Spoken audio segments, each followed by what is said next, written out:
Bismillahirrahmanirrahim. Assalamualaikum warahmatullahi wabarakatuh. Alhamdulillahil hayyil qayyum alladzi la ta'khudhuhu sinatun wa la nawm. Wa asyhadu an la ilaha illallah wahdahu la syarika lah. وأشهد أن محمدا عبده ورسوله وأشهد أنه قد بلغ الرسالة وأدى الأمانة ونصح الأمة وجاهد في الله حق جهاده حتى أتاه اليقين اللهم صل على محمد وعلى آل محمد وسلم تسليما كثيرا أما بعد ربنا هب لنا من أزواجنا وذرياتنا قرة أعين واجعلنا للمتقين إماما.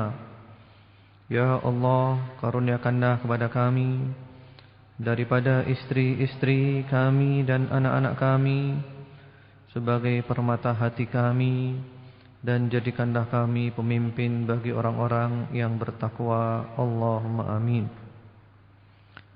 Para pendengar setia Radio Dakwah Islamiyah dimanapun anda berada, Allah mencintai anda, Allah meridai anda, dan kasih Allah subhanahu wa ta'ala selalu bersama anda.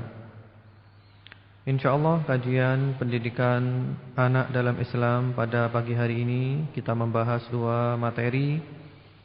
Yang pertama-tama tentang al-istijabatu li huquqil atfal, memenuhi hak-hak anak, dan yang kedua adalah ad-du'a'u lahum, mendoakan anak-anak, mendoakan kebaikan lil atfal, untuk anak-anak. Ini sangat penting dalam pendidikan jiwa anak. Yang pertama-tama adalah memenuhi hak-hak anak.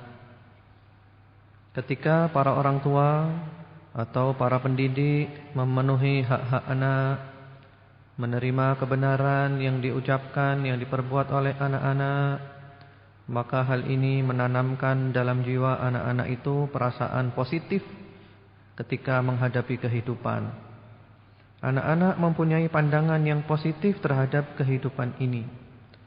Anak-anak menjadi belajar bahwa kehidupan ini adalah memberi dan menerima.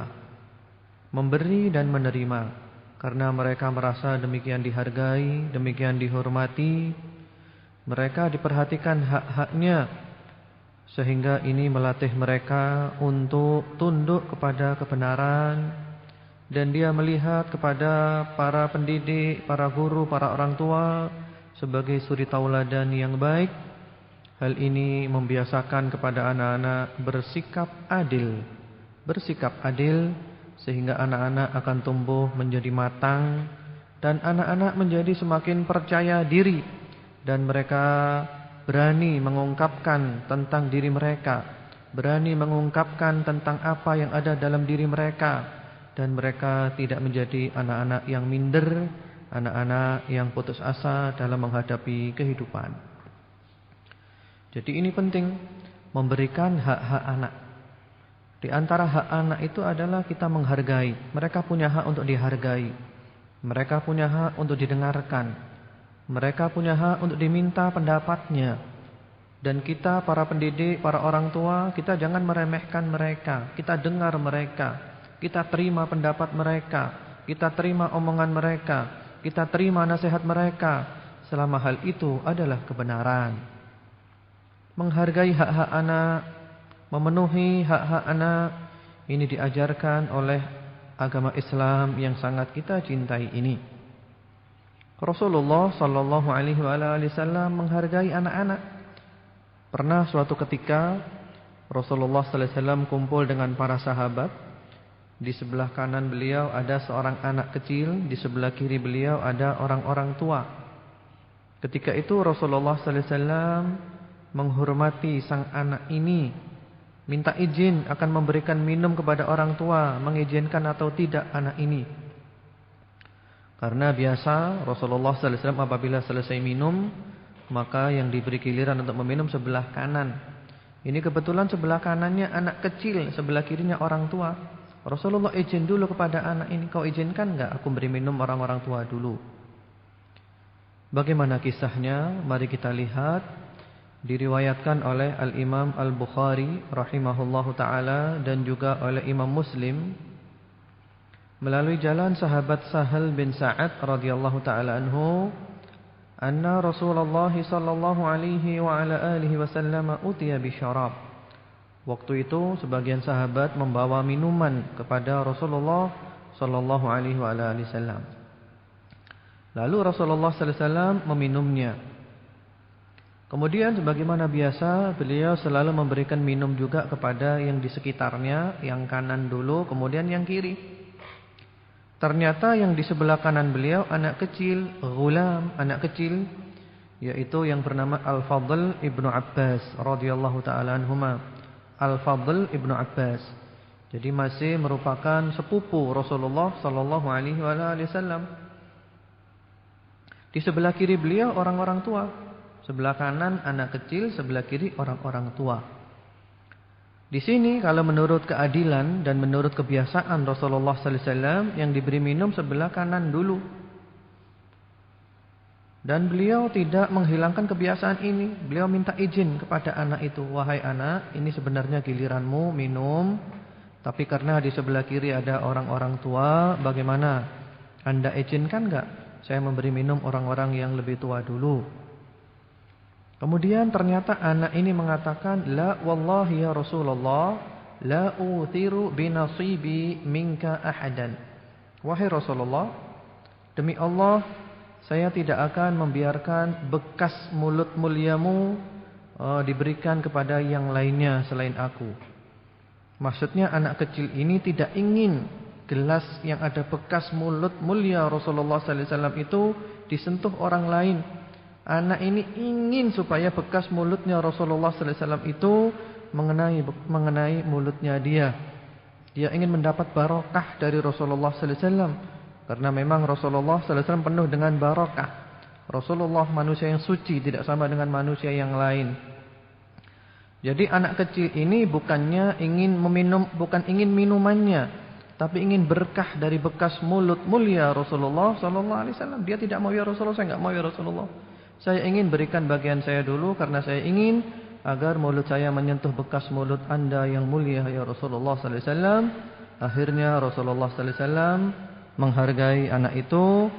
Rasulullah memberikan minum itu kepadanya. Kisah ini sangat indah. Kita lihat kisah ini betapa Rasulullah sallallahu alaihi wasallam memuliakan anak ini.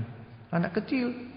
Tidak serta-merta seperti kebanyakan kita ya. Kadang kita menganggap anak kecil sudah enggak usah diperhatikan, orang tua aja. Enggak, ini anak kecil punya hak. Berikan haknya. Kita menghargai dia agar dia punya sikap yang positif kepada kehidupan, agar dia mengetahui kehidupan ini penuh dengan keadilan. Orang-orang tua, para pendidik mengajarkan keadilan agar anak ini menjadi percaya diri, berani mengungkapkan isi hatinya, tidak menjadi anak yang minder, tidak menjadi anak yang merasa disepelekan dan merasa terbuang. Subhanallah, ini pelajaran yang sangat agung dari Rasulullah Muhammad sallallahu alaihi wa ala alihi wasallam.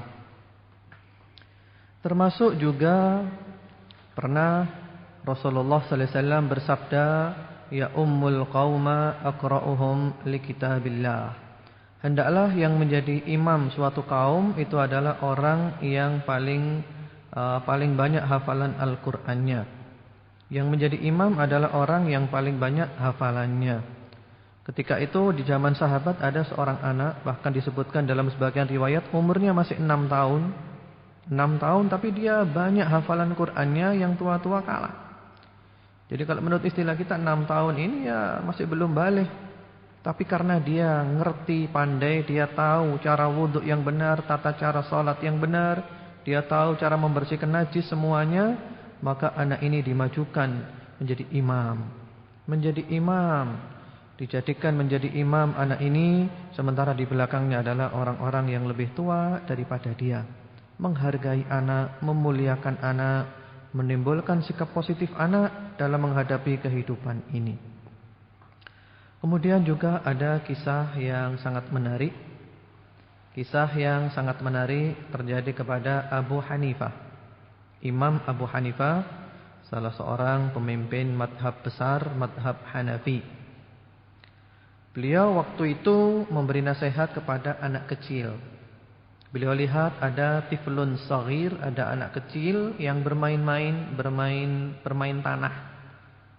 Lalu beliau mengatakan, iyyaka was-suquta fit-tin. Wahai anak kecil, hati-hati, kamu nanti jatuh di tanah loh.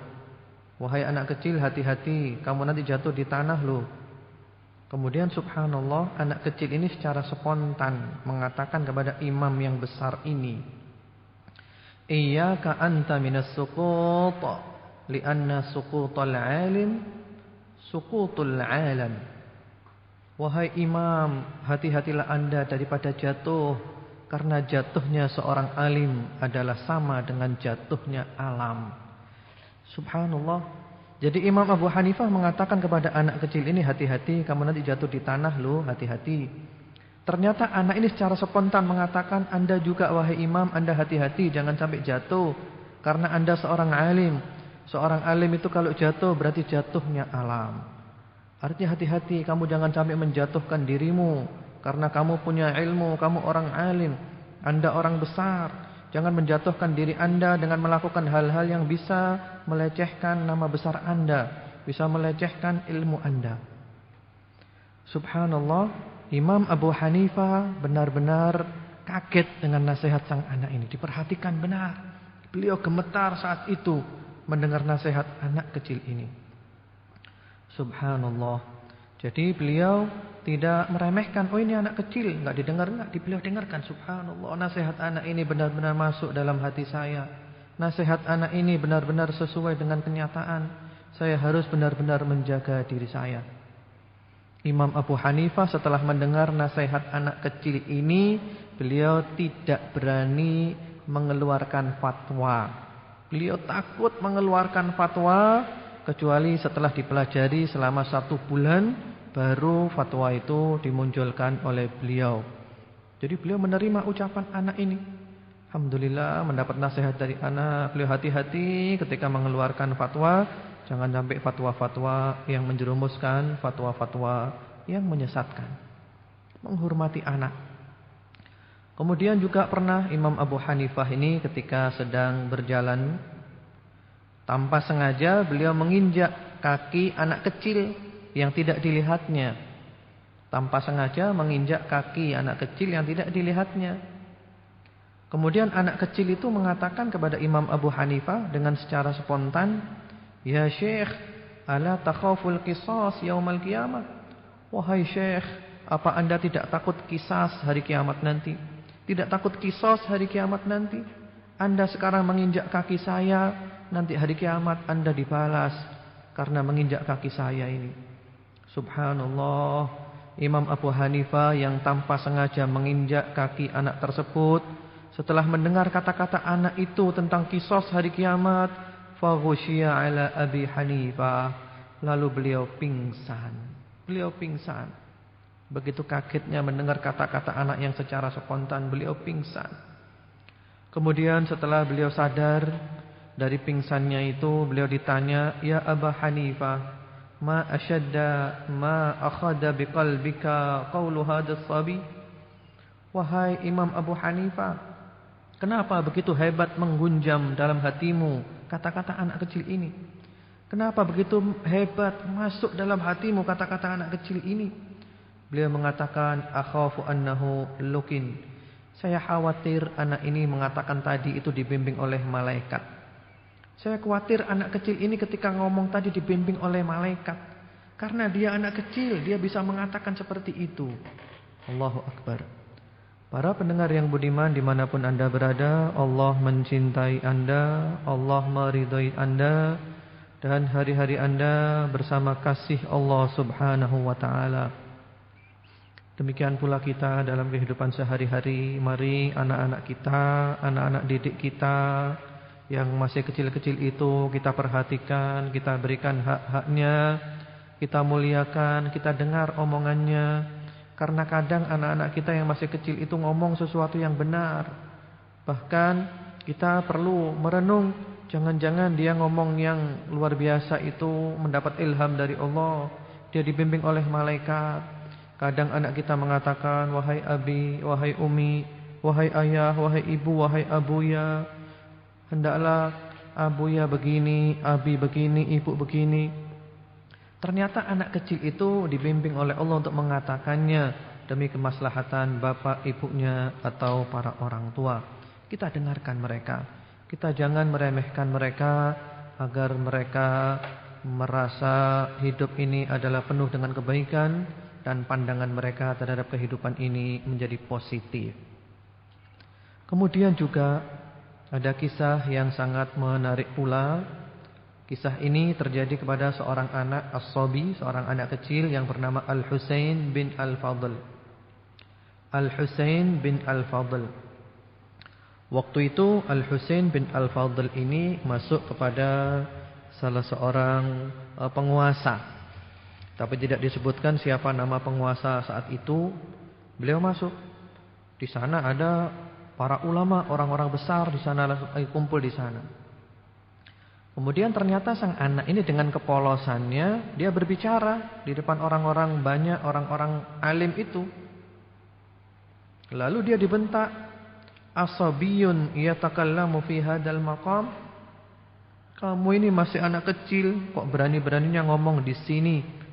Masih kecil kok berani-beraninya ngomong di sini? Ini kan orang-orang alim, orang ulama semuanya, kamu masih kecil enggak boleh ngomong.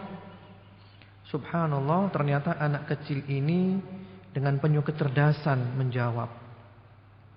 Anak ini mengatakan, in kuntu sabiyan falastu asghara min hudhud Sulaiman wala anta akbar min Sulaiman hina qala lahu ahattu bima lam tuhit bih.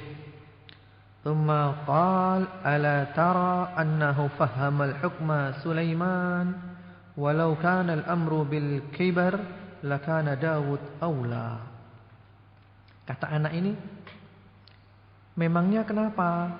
Walaupun saya masih kecil, tapi saya tidak lebih kecil dari burung hudhud ketika berbicara dengan Sulaiman. Walaupun Anda besar, Anda tidak lebih besar daripada Nabi Sulaiman. Ketika itu burung hudhud yang lebih kecil dari saya mengatakan kepada Nabi Sulaiman yang lebih besar dari Anda, ahattu bima lam tuhit bihi. Aku lebih mengetahui sesuatu yang kamu tidak mengetahuinya. Ketika itu burung hudhud dia mengetahui kerajaan Ratu Bilqis yang tidak diketahui oleh Nabi Sulaiman. Ternyata Nabi Sulaiman menerima ucapan burung hudhud. Subhanallah. Kemudian anak itu mengatakan kalau seandainya anak kecil enggak boleh ngomong, harus orang besar, maka tentu yang lebih pantas mengomongkan hal itu kepada Nabi Sulaiman adalah Nabi Daud. Nabi Daud. Jadi kisah ini sangat indah. Maksudnya yang jadi masalah bukan anak itu kecil atau besar. Yang dijadikan masalah adalah apa yang diomongkan, benar atau tidak. Kalau benar, kalau hak, kita terima, kita hargai dia dan kita berterima kasih kepadanya. Kemudian para pendengar yang budiman rahimakumullah, Allah mencintai Anda, Allah meridhai Anda, dan kasih Allah Subhanahu wa taala selalu bersama Anda. Kemudian juga pernah ada kisah yang sangat menarik. Kisah ini terjadi kepada Khalifah Umar bin Abdul Aziz rahimahullahu taala. Ketika itu datang kepada beliau delegasi-delegasi. Di antaranya ada satu delegasi yang dipimpin oleh anak kecil. Anak kecil pemimpinnya. Waktu itu sahabat Khalifah Umar ini agak meremehkan. Khalifah Umar mengatakan, ama wajadal qaumu man huwa asannu minka yatakallam. Apa enggak ada yang lebih tua dari kamu untuk menjadi juru bicara? Kenapa kok harus kamu masih anak kecil? Mestinya yang tua yang berbicara. Ini kata Khalifah Umar bin Abdul Aziz. Lalu anak kecil itu menjawab, Ya Amirul Mukminin, law kana al-amru fi kibaris sin, lakana man huwa akbaru minka fi maqamika hadza. Wahai Amirul Mukminin, kalau sekiranya harus orang tua yang memimpin, maka yang lebih pantas untuk duduk di posisimu adalah orang yang lebih tua dan lebih besar dari kamu. Subhanallah. Jadi kalau kamu meremehkan saya karena kecil, maka kamu pun juga gitu, masih banyak orang yang lebih besar, lebih tua dari kamu, yang lebih layak menjadi khalifah daripada kamu. Ya Amirul Mukminin, ama alimta annal mar'a fi asgharihi lisanihi wa qalbihi. Wahai Amirul Mukminin, apakah Anda tidak tahu bahwa seseorang itu dinilai dari dua organ tubuh yang kecil milik dia, yaitu lisannya dan hatinya. Jadi seseorang itu dinilai dari lisannya dan hatinya. Lisannya dan hatinya anggota tubuh yang kecil. Lalu Khalifah Umar bin Abdul Aziz mengatakan, "Idni ya ghulam, fawa'adahu hatta abkahu." Wahai anak kecil, tolong beri nasihat aku. Beri nasihat aku. Kamu adalah anak yang penuh hikmah, kamu adalah anak yang baik. Wahai anak kecil, beri nasihat aku. Lalu dinasehatilah beliau, dan akhirnya beliau menangis dari nasihat anak kecil itu. Para pendengar yang budiman dimanapun Anda berada, Allah mencintai Anda, Allah meridhai Anda, dan kasih Allah subhanahu wa ta'ala selalu bersama Anda. Jadi kesimpulan dari masalah ini, menghargai hak-hak anak, memberikan hak-hak anak. Anak itu punya hak untuk didengarkan, untuk diperhatikan, untuk diberi kesempatan memberi nasihat dan yang lainnya. Dan telah diberikan contoh dari Rasulullah sallallahu alaihi wasallam, para sahabat dan para salafus saleh, betapa mereka menghargai anak-anak, mendengarkan omongan mereka, sehingga anak-anak itu punya pandangan positif kepada kehidupan, dan anak-anak itu menjadi besar jiwanya dan berani mengungkapkan tentang dirinya, tidak menjadi anak yang minder, tidak menjadi anak yang licik. Dan pada akhirnya nanti yang berbahagia adalah para orang tua, para pendidiknya. Jangan pernah kita meremehkan anak kecil, karena kadang anak kecil itu berbicara, dibimbing oleh malaikat untuk memberikan nasihat kepada yang lebih tua. Dan hal ini sering kita dapatkan dalam rumah tangga kita. Anak-anak kita yang kita anggap masih kecil, masih usia 2 tahun, 3 tahun, 5 tahun, ternyata mereka mengatakan kata-kata yang tidak kita sangka-sangka, yang kata-kata mereka itu sangat bermanfaat untuk kebaikan-kebaikan kita di dunia dan di akhirat. Membiasakan, membesarkan hati anak, agar supaya anak itu menjadi anak yang sukses di kemudian hari. Karena seseorang apabila tidak dihargai, maka orang itu tidak bisa mengungkapkan tentang isi hatinya, tidak bisa mengungkapkan tentang keinginan-keinginannya, sehingga dia menjadi anak yang merasa tertekan, merasa putus asa, minder dan yang lainnya. Tapi hendaklah kita beri anak kita kesempatan mengungkapkan tentang isi hatinya. Biarkan, kita dukung selama mereka tidak melakukan hal-hal yang bermadarat, hal-hal yang membahayakan. Kemudian juga para orang tua perlu tukar pikiran dengan anak. Tidak masalah, anak umur 3 tahun, 5 tahun, 6 tahun, umur berapa, dijak tukar pikiran, ya supaya senang.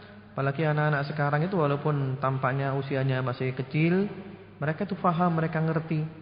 Mereka faham, mereka ngerti, tidak seperti yang kita bayangkan tentang mereka itu.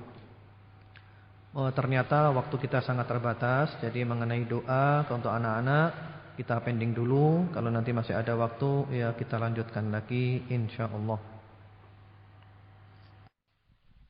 Baik mitra pendengar setia Radio Dakwah Islami, baru saja kita dengarkan bersama ulasan materi kita di kesempatan pada pagi hari ini. Nah, tentunya kami masih mengundang Anda untuk bertanya di SMS center kita di 085 233 244 888. Sekali lagi di 085 233 244 888. Tentunya yang pertanyaan kami handle atau kami jawab di kesempatan pada pagi hari ini adalah pertanyaan yang sesuai dengan materi yang disampaikan oleh Al-Ustaz Abdullah Hadrami. Bila mana terdapat pertanyaan yang tidak sesuai, kami mohon maaf. kami tidak bisa menghandle pertanyaan Anda. Baik, mungkin masuk ke pertanyaan yang pertama. Assalamualaikum warahmatullahi wabarakatuh. Ustadz yang dirahmati Allah, bagaimana cara mendidik anak yang susah sekali dibilangi atau dihalusi gak bisa, dan dikasari malah menangis? Umur anak 3 tahun. Ya, waalaikumsalam warahmatullahi wabarakatuh. Amin atas doanya, semoga dikabulkan oleh Allah Subhanahu wa taala. Jadi cara mendidik anak ya, dibilangi susah sekali. Kemudian kalau dihalusi enggak bisa, dikasari nangis. Bagaimana sikap kita?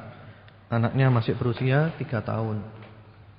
Ya memang anak usia 3 tahun itu rata-rata seperti itu, Saya kebetulan juga punya anak yang berusia sekarang ini 3 tahun. Dan memang seperti itu. Dan solusi yang terbaik ternyata adalah diperhatikan. Karena biasanya anak itu sangat ingin diperhatikan oleh orang tuanya. Sangat ingin diperhatikan. Jadi memang dia maunya diperhatikan secara total. Kita tidak boleh melalaikan dia sedetik pun. Maunya gitu, minta diperhatikan terus. Terus bagaimana solusinya? Sabar orang tuanya. Solusinya adalah sabar, perhatikan anak itu, diperhatikan. Ya memang anak kecil ya seperti itu.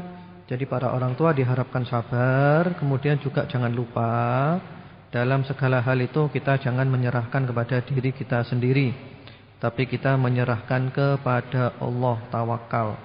Kalau ada apa-apa kita doa, ya Allah bimbing anakku ya Allah, berilah hidayah anakku ya Allah, jadikanlah dia anak yang nurut ya Allah, jadikanlah dia tidak membuat orang tuanya kebingungan.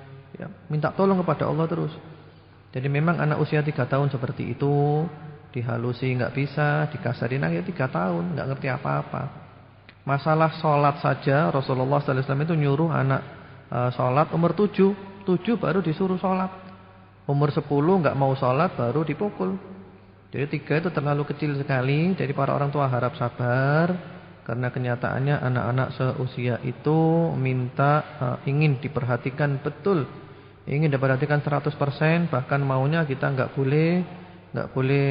tidak boleh lalai sedetik pun, enggak boleh, diperhatikan terus seperti itu. Apalagi kalau dia punya saudara, punya kakak yang lebih besar, biasanya saling iri di antara anak, itu wajar. Wajar para orang tua sabar mendidik terus dengan penuh kesabaran, sambil jangan lupa doa terus kepada Allah. Kalau ada masalah kesulitan doa langsung, seperti itu. Mudah-mudahan oleh Allah Subhanahu wa taala diberikan jalan keluar yang terbaik.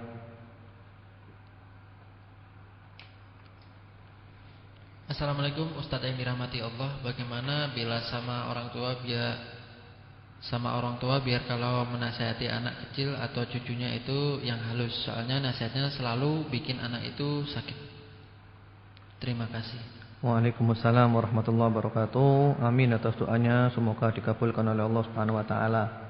Ya, jadi bagaimana cara kita bilang ke orang tua agar supaya orang tua itu kalau nasihati anak kecil atau menasihati cucunya itu yang halus. Karena kadang nasihatnya kakek atau nenek itu kasar kepada cucunya sehingga sampai anak itu sakit. Ya memang kadang orang sudah tua ya, nenek, kakek, kadang usia 60, 70, memang mereka itu ada dua macam, ada dua kelompok. Ada yang mereka sangat senang dengan cucunya, sangat cinta kepada cucunya, lebih cinta daripada anaknya sendiri. Tapi ada di antara mereka yang malah merasa direpotkan oleh cucunya.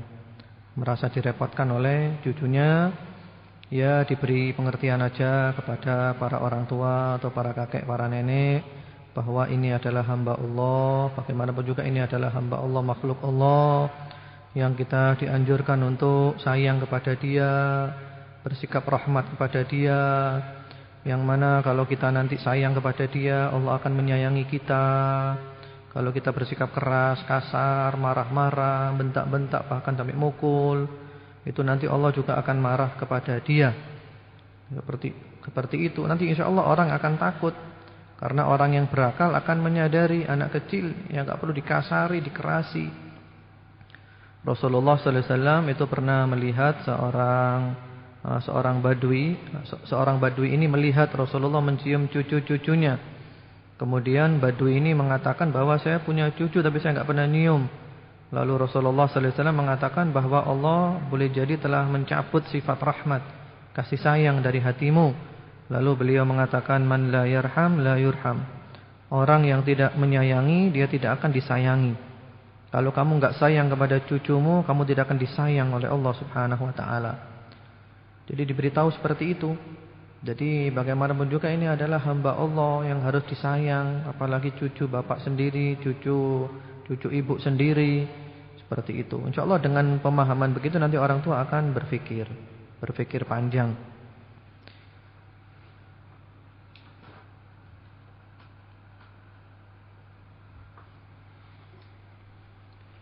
Assalamualaikum Ustadz yang dirahmati Allah. Apakah benar mengajak anak kecil yang belum hitan ke masjid untuk sholat jamaah itu tidak boleh, sebab masih membawa najis? Apakah menyentuh dia juga termasuk najis? Syukron. Ya, waalaikumsalam warahmatullahi wabarakatuh. Amin atas doanya, semoga dikabulkan oleh Allah Subhanahu wa taala. Jadi mengenai mengajak anak ke masjid ya, sebenarnya masalahnya itu bukan masalah sudah khitan atau tidak khitan. Masalahnya itu anak itu ketika di masjid itu ganggu atau tidak. Itu aja masalahnya. Jadi anak kecil walaupun belum berkhitan diajak ke masjid enggak apa-apa. Yang penting di masjid dia tidak mengganggu. Jadi masalahnya bukan khitan atau tidak khitan. Masalahnya begitu. Kemudian juga tidak mengganggu dan tidak dikhawatirkan nanti akan mengotori masjid. Jangan sampai nanti orang tua itu ngajak anaknya kecil-kecil ke masjid, di masjid ramai, orang-orang sholat, dia lari-lari, ganggu. Wah, ini dosa nanti orang tuanya. Apalagi nanti mungkin anak itu maaf mungkin ngompol di masjid sehingga menjadi najis begitu. Jadi kalau memang para orang tua mau mengajak anaknya ke masjid boleh-boleh saja, silakan. Karena Rasulullah sallallahu alaihi wasallam juga pernah mengajak cucunya ke masjid. Waktu itu beliau hendak ke masjid mau jadi imam. Cucunya yang bernama Umamah ini putri dari Zainab radhiyallahu taala anha. Umamah ini nangis. Dia ingin ikut kakeknya sholat. Sementara Rasulullah sallallahu alaihi wasallam itu paling tidak tega kalau ada anak kecil menangis. Akhirnya oleh beliau digendong anak itu. Sholat jadi imam di masjid, Rasulullah gendong cucunya. Kemudian kalau sujud diletakkan, kalau berdiri digendong lagi, gerakannya banyak. Tapi ada perlunya sayang cucu, masih kecil dalam gendongan. Jadi tidak apa-apa, yang penting tidak mengganggu orang lain. Demikian pula di masjid Rasulullah sallallahu alaihi wasallam biasanya ada sebagian ibu-ibu, sebagian para sahabat wanita membawa anaknya. Lalu ketika diajak salat anak itu nangis. Rasulullah sallallahu alaihi wasallam ketika mendengar tangisan anak, beliau menyegerakan salatnya agar supaya sang ibu bisa mendiamkan anak itu. Jadi kesimpulannya mengajak anak ke masjid itu tidak apa-apa salat jamaah walaupun belum khitan, tidak apa-apa, tidak masalah.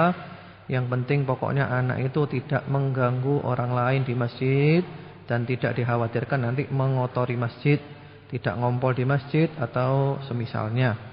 Jadi seperti itu. Kalau memang ganggu orang-orang, jangan nanti orang tuanya dosa, ganggu orang lain. Ya, mudah-mudahan jelas.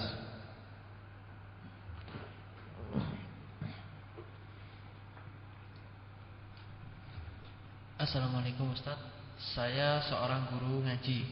Ada murid saya yang sering diajak tetangganya ke gereja. Saya sudah berusaha menasihati, tapi dia menjawab bahwa orang tuanya mengizinkan. Saya perlu saran dari Ustaz. Ya, waalaikumsalam warahmatullahi wabarakatuh. Jadi ini seorang guru ngaji ya. Ada salah satu muridnya yang oleh tetangganya sering diajak ke gereja. Ketika dinasihati, dia bilang orang tuanya mengizinkan. Wah, ini perlu orang tuanya didatangi. Kenapa kok sampai mengizinkan anaknya ke gereja? Apakah benar-benar dia mengizinkan atau tidak? Seperti itu. Karena ini masalahnya masalah besar, masalah agama, masalahnya masalah surga dan neraka, ini bukan main-main.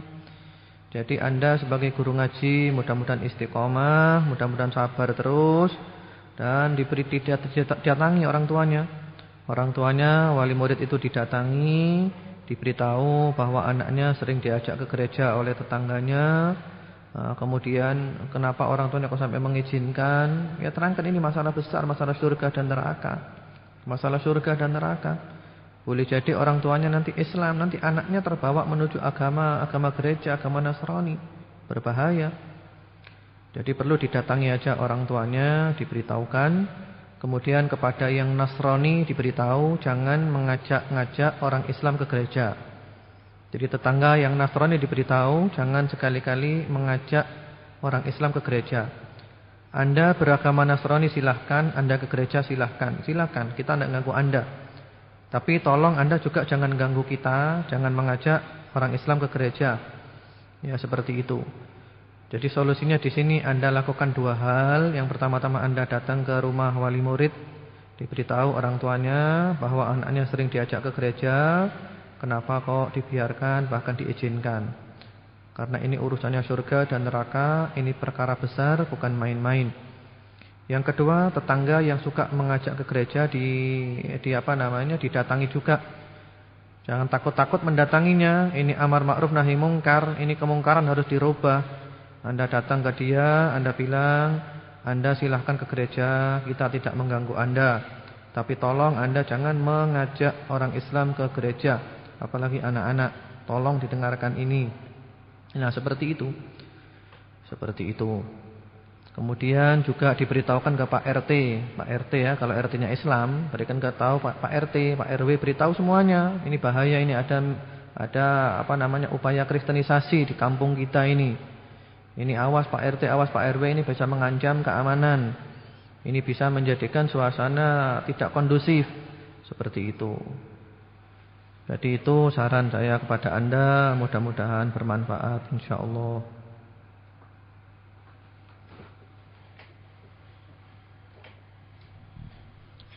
Assalamualaikum Al-Ustadz Adromi yang dirahmati Allah. Bagaimana cara mendidik anak? Apa anak nurut apa anak nurut orang tua atau orang tua nurut anak? Wassalam dari salam.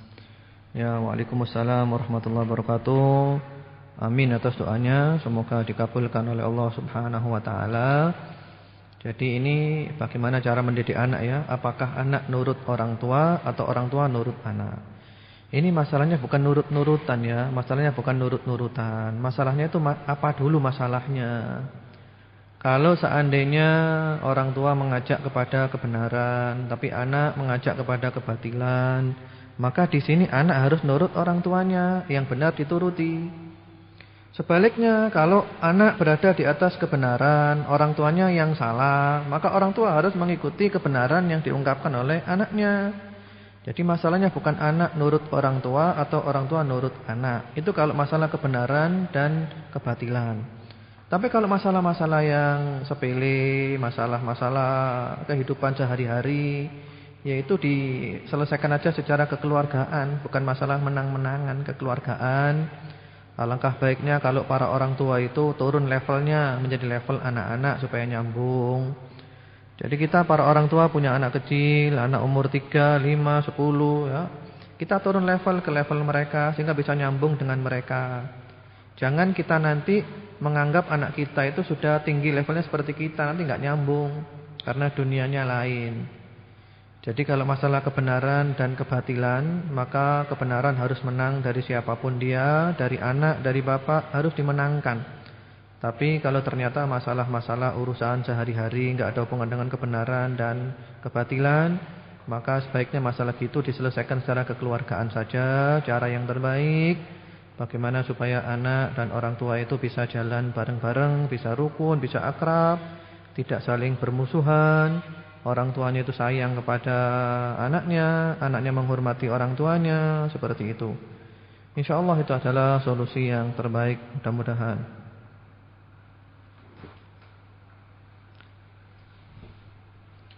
Assalamualaikum warahmatullahi wabarakatuh. Ustaz, saya akan tanya, suami saya terlalu cinta dengan ibunya daripada dengan saya, apakah itu berdosa? Ya, waalaikumsalam warahmatullahi wabarakatuh. Jadi di sini ada seorang istri ya, seorang istri yang ternyata suaminya itu terlalu cinta kepada ibunya daripada kepada istrinya sendiri. Sebagai seorang suami itu memang dia cinta kepada ibunya dan cinta kepada istrinya, seperti itu. Jadi seandainya dia ada lebih cinta kepada ibunya enggak masalah. Yang penting juga tetap cinta kepada istrinya, memberikan hak-hak istri, tidak mengurangi hak istri, itu enggak masalah, itu tidak berdosa. Tidak berdosa. Yang penting itu jangan sampai ada kecemburuan antara menantu dengan mertua. Karena ini sering terjadi kecemburuan seperti itu. Ya, contohnya mungkin ini salah satu contohnya. Jadi di sini menantunya cemburu kepada mertuanya karena dianggap suaminya lebih cinta kepada mertuanya. Dihilangkan saja yang seperti itu, berikan kesempatan kepada suami untuk cinta kepada ibunya. Kemudian yang penting suami juga tetap memperhatikan istrinya, cinta kepada istri, memberikan hak-hak istri. Itulah aturan-aturan agama Islam. Jadi tidak perlu ada lagi perasaan cemburu antara mertua dengan menantu.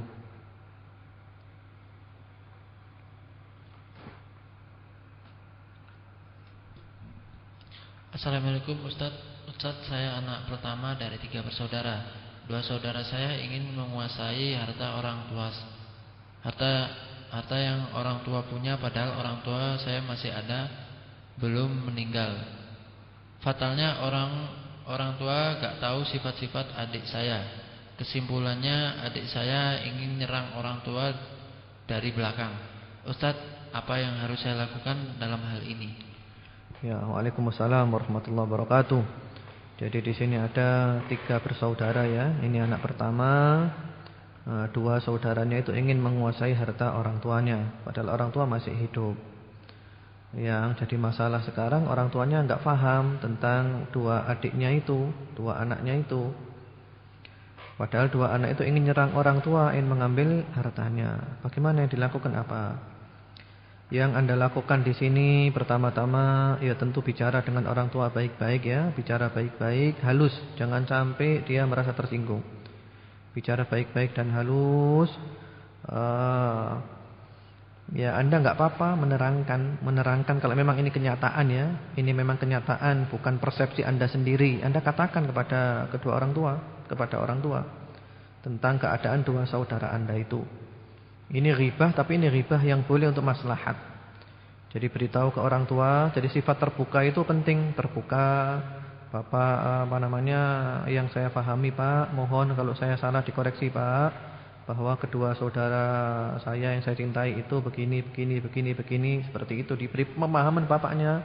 Tapi tolong Pak, jangan sampai nanti bapak punya menampakkan sikap yang berbeda ya. Biarkan mereka tidak tahu masalah ini, tapi yang penting bapak harus waspada. Setelah bapak tahu ini, bapak harus waspada, seperti itu. Bicarakan aja ke orang tuanya, bicarakan baik-baik. Kemudian juga bicarakan kedua saudara, karena Anda adalah saudara, apalagi anak pertama yang paling tua, nasihati mereka. Nasihati adik-adikku, kumpulkan adik-adik begini, adik-adikku yang saya cintai. Anda ngomong apa adanya.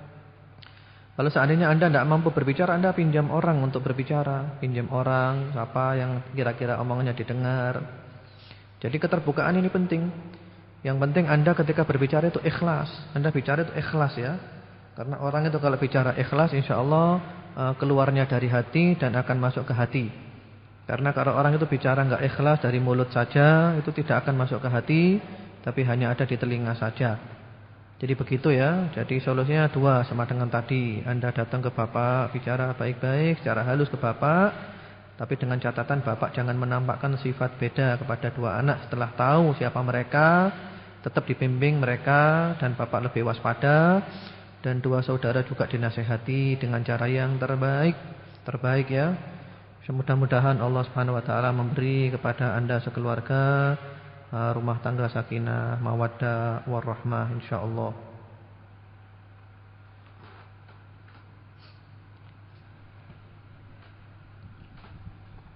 Assalamualaikum Ustadz, sebelumnya nyuwun sewu Ustadz, saya mau bertanya Ustadz, bagaimana menghadapi anak yang sangat angkuh, yang apabila dinasihati malah marah dan gak mau nyapa lagi. Umur 9 tahun. Matur nuwun. Wassalam. Ya, waalaikumsalam warahmatullahi wabarakatuh. Jadi ini anaknya usia 9 tahun ya, 9 tahun. Kalau dinasehati malah marah-marah, nggak mau nyapa. Ya ini sama dengan tadi intinya. 9 tahun itu masih sangat muda, sangat masih kecil ya. Wajar, seperti itu wajar. Yang penting orang tua jangan membalas sifat anaknya. Nanti anaknya marah, anaknya nggak nyapa, orang tuanya malah tersinggung, marah juga, nggak nyapa juga. Jangan terpancing, kita ngalah aja.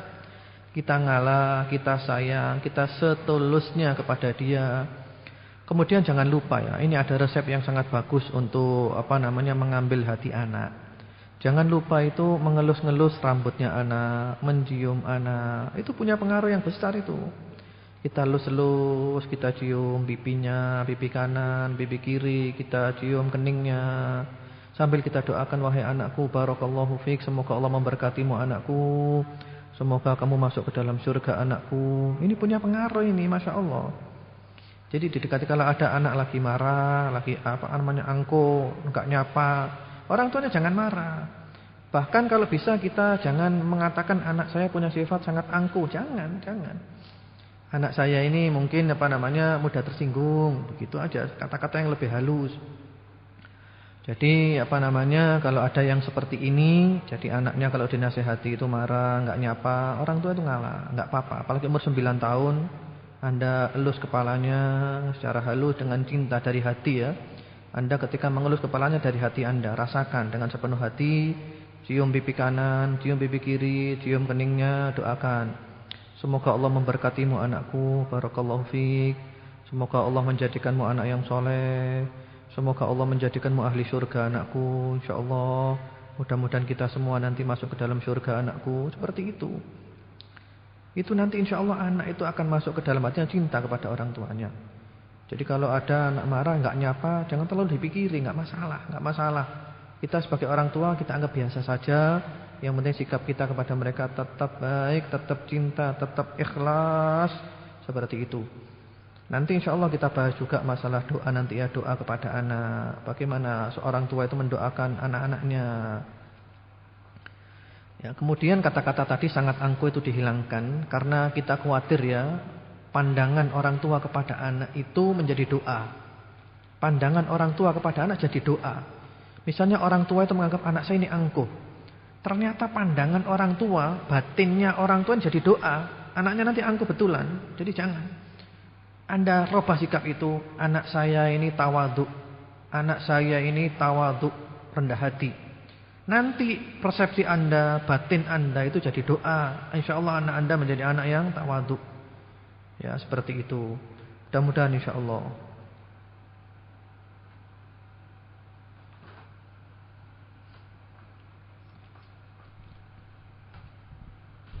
Ustadz, anak sudah hamil 2 bulan, tapi ketika di USG kata dokter ada masalah dengan janin anak. Bentuk janinnya tidak seperti janin usia 2 bulan pada umumnya. Mohon doanya Ustadz, jazakumullah khair. Ya, mudah-mudahan Anda oleh Allah Subhanahu wa taala diberi anak yang sempurna, yang normal, yang sehat walafiat. Anda juga perlu makan yang bergizi supaya bermanfaat bagi anak. Dan mudah-mudahan nanti lahirnya menjadi anak yang baik lahir batin, menjadi anak yang soleh, yang berbakti kepada kedua orang tuanya.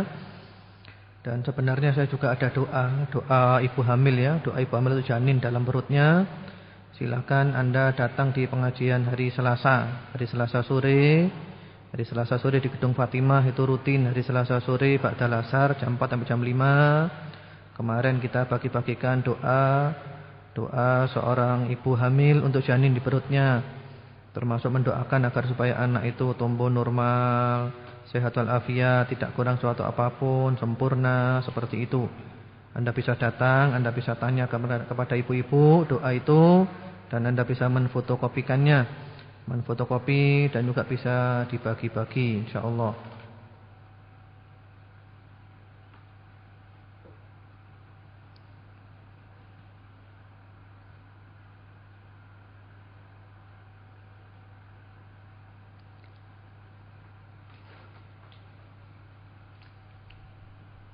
Assalamualaikum Ustaz, apakah boleh memanggil guru ngaji laki-laki privat untuk ngajar ngaji anak perempuan saya yang sudah balik? Karena kalau ngaji di madrasah kurang sungguh-sungguh. Syukron. Ya, waalaikumsalam warahmatullahi wabarakatuh. Jadi ini anaknya perempuan sudah balik, manggil guru ngaji privat laki-laki. Maka ini jangan dilakukan karena sudah balik, sudah besar ya. Jadi kalau anak masih kecil, 3 tahun, 5 tahun, ini sudah balik, jangan, guru privatnya jangan laki-laki. Karena bagaimanapun juga nanti timbul fitnah ya, karena namanya privat itu kan bisa berdua-duaan, enggak ada orang tahu, itu nanti ada setan yang menggoda, yang mengganggu. Rasulullah sallallahu alaihi wasallam mengatakan la yakhluwanna rajulun bimra'atin illa kana thalithuhuma syaitan. Tiadalah seorang itu laki-laki berkhalwat menyendiri dengan seorang perempuan melainkan ada pihak yang ketiga yaitu syaitan. Jadi cari aja guru privat ngaji perempuan. Jadi perempuan dengan perempuan, laki dengan laki-laki. Itu kalau privat. Untuk menghindari hal-hal yang tidak diinginkan, menghindari fitnah, godaan syaitan dan yang lainnya. Jadi mudah-mudahan Anda oleh Allah dimudahkan mencari guru privat yang perempuan untuk mengajar anak-anak Anda insyaallah.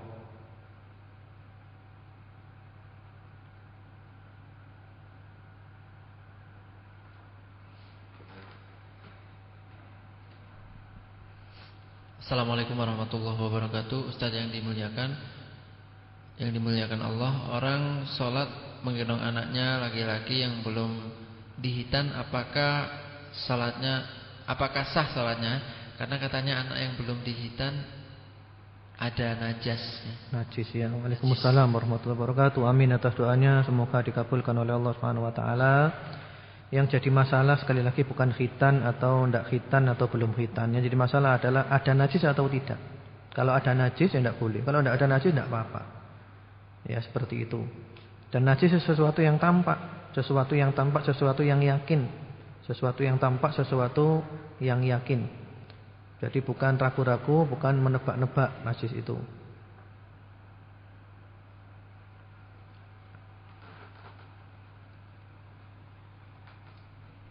Assalamualaikum warahmatullahi wabarakatuh. Pak Ustadz yang terhormat, sampai umur berapakah kita boleh mencium anak wanita, terutama kepada keponakan? Karena saya sangat sayang. Terima kasih. Ya. Waalaikumsalam warahmatullahi wabarakatuh. Jadi kalau anak sendiri ya, anak sendiri wanita ya, mencium tangan kita tidak apa-apa. Kemudian orang tua sebagai bentuk cintanya mencium anaknya, itu tidak masalah kalau diperlukan. Terutama ketika pulang dari safar, pulang dari bepergian, itu saling berangkulan, itu tidak masalah. Yang penting ciumannya itu bukan mulut dengan mulut ya, tapi mencium pipi atau kening, itu anak sendiri. Kemudian kalau keponakan, kalau sudah besar dikhawatirkan fitnah, dijauhi saja.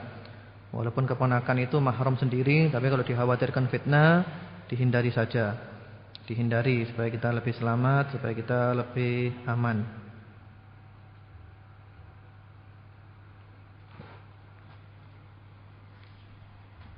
Assalamualaikum Ustadz, orang tua anak tidak mau menyapa anak. Bagaimana sikap anak Ustaz? Waalaikumsalam warahmatullahi wabarakatuh. Jadi ini kebalikannya ya, ini orang tuanya malah yang tidak nyapa anaknya. Kalau tadi anak tidak nyapa orang tua, ini orang tua tidak nyapa anak. Bagaimana?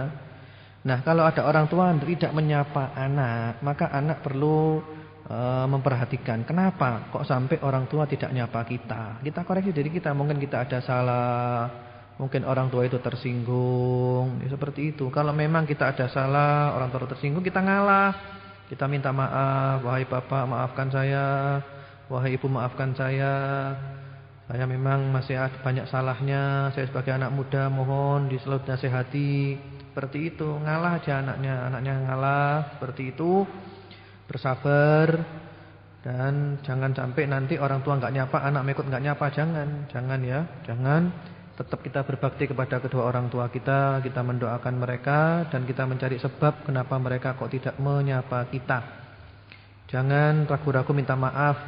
Minta maaf bukan berarti menjatuhkan harga diri kita, justru minta maaf itu malah mengangkat kemuliaan kita. Orang yang minta maaf adalah orang punya jiwa besar. Jadi seperti itu. Dan jangan lupa berdoa juga untuk orang tuanya. Mudah-mudahan didengar oleh Allah Subhanahu wa taala doa-doanya.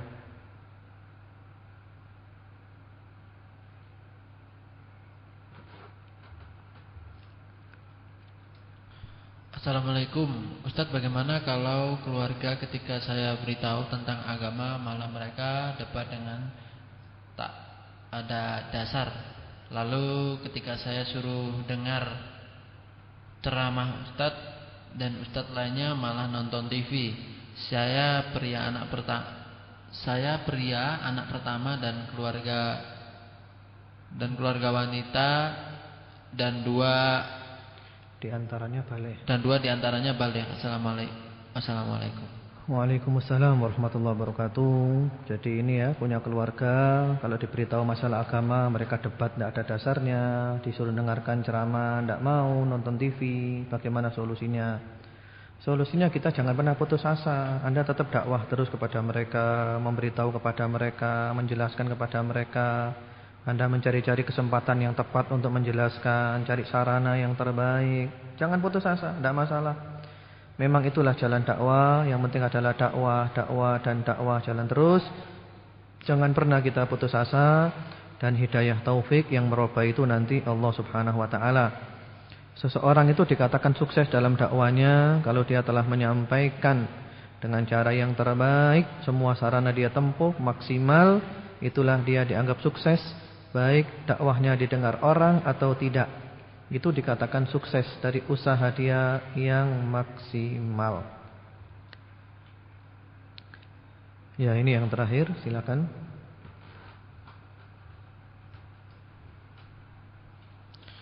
Ustadz, bagaimana cara mendidik anak yang aktif dalam kegiatan di luar rumah seperti OSIS dan pramuka, tapi malas membantu orang tua di rumah? Ya, jadi ini anaknya ini punya kesibukan di rumah ya. Di rumah banyak kesibukannya, OSIS dan yang lainnya, pramuka. Di rumah malas bantu orang tua. Ini solusi yang paling baik. Anak itu diberi piket di rumah. Diberi tugas, diberi di rumah. Tugasnya mungkin hari ini si fulan punya tugas bagian. Ini kalau misalnya tidak ada pembantu di rumah ya. Atau seandainya ada pembantu pun juga tidak apa-apa, membiasakan anak itu kerja. Nanti si fulan hari ini punya piket bagian membuang sampah. Si fulan hari ini dapat piket bagian mencuci di dapur, bagian mencuci piring. Si fulan hari dapat piket untuk bagian nyapu lantai, ngepel lantai. Itu perlu diberi piket. Jadi perlu diberi pekerjaan yang rutin, perlu tertulis ya, tertulis sehingga mereka diusahakan untuk disiplin. Jadi tidak apa-apa kegiatan di luar rumah, tidak apa-apa. OSIS boleh, pramuka boleh, yang penting positif, tidak ada kemaksiatan, boleh silahkan. Kemudian di rumah juga diberi pekerjaan yang kira-kira mereka bisa untuk tinggal di rumah, sehingga tidak habis waktunya di luar rumah.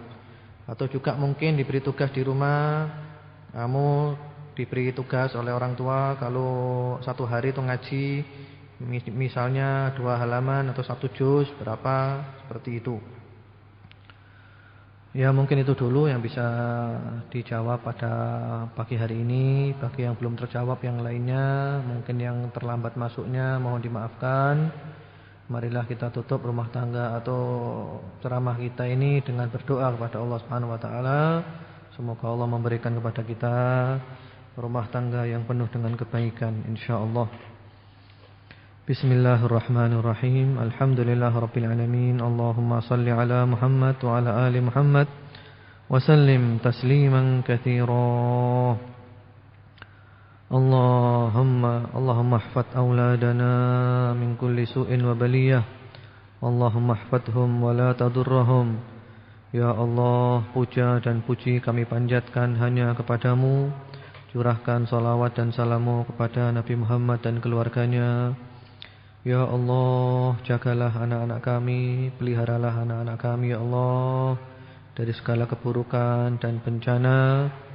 Ya Allah, jagalah mereka ya Allah dari semua musibah ya Allah. Allahumma rzuq auladana as-sihhah wal afiyah wat thabat wal istiqamah.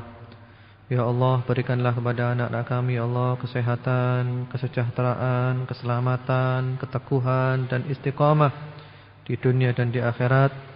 Allahumma hdi auladana ila siratikal mustaqim. Ya Allah, tunjukilah anak-anak kami semuanya ke jalan-Mu yang lurus ya Allah. Allahumma ij'alhum muti'ina lak wa li rasulik waj'alhum barrina lil walidain wasilina lil arham. Ya Allah, jadikanlah anak-anak kami ya Allah semuanya taat kepadamu, taat kepada Rasul-Mu. Mereka berbakti kepada kedua orang tua dan mereka selalu menyambung tali silaturahim ya Allah. Nastaudi'uhumullah alladzi la tadi'u wada'i'uh wallahu khairun hafidha wa huwa arhamur rahimin. Ya Allah, kami titipkan anak-anak kami semuanya kepadamu ya Allah, karena titipan-titipan yang ada padamu tidak akan Kau sia-siakan ya Allah. Engkau adalah sebaik-baik penjaga, sebaik-baik pemelihara ya Allah, dan Engkau adalah yang maha penyayang di antara para penyayang. Allahumma rizukna, Allahumma inna nas'aluka husnal khatimah wa na'udzubika min su'il khatimah. Ya Allah, karuniakanlah kepada kami semuanya ya Allah husnul khatimah, akhir umur yang baik, dan kami berlindung kepadamu ya Allah daripada su'ul khatimah, akhir umur yang buruk. Rabbana atina fid dunya hasanah wa fil akhirati hasanah wa qina adzabannar. Wa sallallahu ala nabiyyina Muhammadin wa ala alihi. Subhana rabbika rabbil izzati amma yasifun wa salamun alal mursalin walhamdulillahi rabbil alamin. Allahumma amin. Subhanakallahumma bihamdika asyhadu an la ilaha illa anta astaghfiruka wa atubu ilaik. Wassalamualaikum warahmatullahi wabarakatuh. La ilaha illa anta astaghfiruka wa atubu ilaik. Wassalamualaikum warahmatullahi wabarakatuh. La ilaha illa anta astaghfiruka wa atubu ilaik. Wassalamualaikum warahmatullahi wabarakatuh. La ilaha illa anta astaghfiruka wa atubu ilaik. Wassalamualaikum warahmatullahi wabarakatuh.